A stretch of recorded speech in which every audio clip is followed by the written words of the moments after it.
কংগ্ৰেছ এৰি বিজেপিক নাটকীয়ভাৱে সমৰ্থন কৰা বিধায়কৰ বিৰুদ্ধে কঠোৰ এপিচিচি।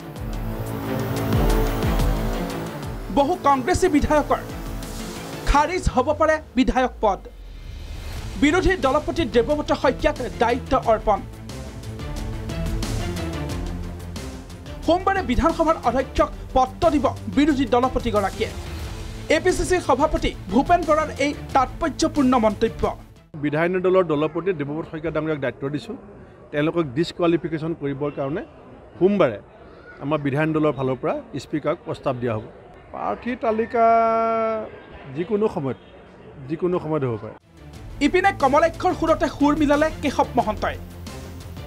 অগপৰ কাৰ্যকৰী সভাপতিগৰাকীৰ এই মন্তব্য লোকসভা নিৰ্বাচনৰ পূৰ্বে আহিব ভাল খবৰ। বিৰোধীৰ কেইবাজনো বিধায়ক আহিব অগপলৈ। কাৰোৰে নাম নোলোৱাকৈ মন্তব্য কেশৱ মহন্তৰ। কাৰো নাম কৈ নকওঁ, কিন্তু যোগাযোগ হৈছে।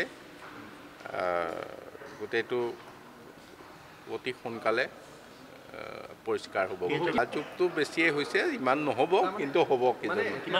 বিধায়ক হৈ থকা মানুহ এটা ৰাজনৈতিক দিশত আছে, মোক কৈ দিলে ঠিক নহ'ব, কামটো ফাইনেল নোহোৱাৰ আগতে। গতিকে যোগাযোগত আছে।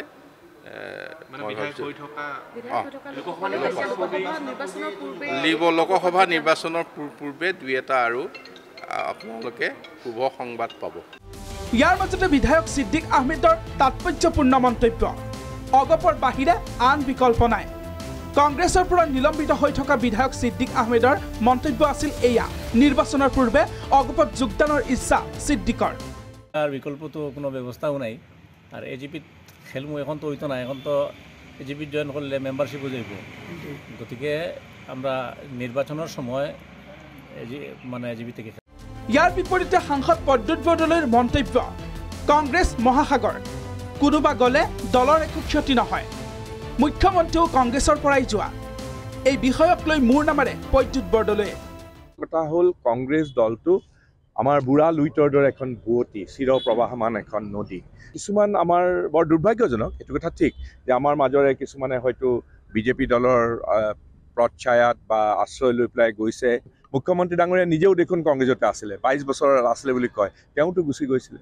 গতিকে সেইবিলাক বস্তু কেতিয়াবা হয় ৰাজনীতিত, কিন্তু সেইটো লৈ পেলাই আমি মূৰ ঘমোৱা নাই।